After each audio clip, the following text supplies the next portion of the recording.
Hi, இன்றைக்கி நம்ம பட்டு சோப், பட்டு போல் மேனி பெறுறதுக்கு பட்டு சோப் செய்யலாம். அதுக்கு எப்பவும் போல் நம்ம காஸ்டிக் சோடா டிஎம் வாட்டரில் மிக்ஸ் பண்ணி வச்சுக்கலாம்.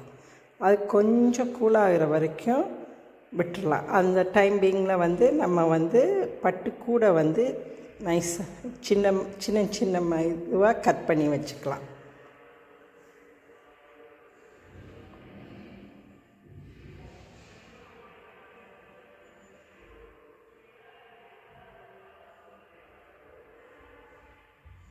பட்டு சோப் நம்ம மேனிக்கு ரொம்ப நல்லது. அதில் செரிசின் என்ற புரோட்டீன் இருக்கனால அது சருமத்தை மென்மையாகவும் மிருதுவாகவும் வச்சுக்கும்.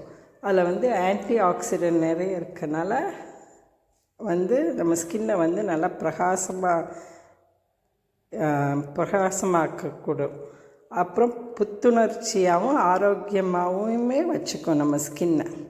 இப்போ நான் எடுத்துருக்க coconut oil, rice bran oil, palm oil, castor oil, shea butter, olive oil எல்லாத்துலேயும் எடுத்து வச்சுருக்க ஆயிலில் லைவ் வாட்டரை மிக்ஸ் பண்ணி எப்பவும் போல் ட்ரேஸ் வர்ற வரைக்கும் பிளெண்ட் பண்ணி நான் மோல்டில் ஊற்றிக்கிறேன். இதுக்கு நான் எசென்ஷியல் ஆயிலாக sweet orange and lavender essential oil எடுத்திருக்கேன்.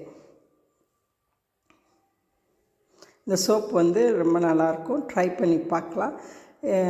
இதை பற்றி மேலே விவரங்களுக்கு கமெண்ட் பண்ணுங்கள், லைக் பண்ணுங்கள், என்னோடய இன்ஸ்டாகிராம் பேஜை ஃபாலோ பண்ணுங்கள், வாட்ஸ்அப் பண்ணுங்கள். தேங்க்யூ.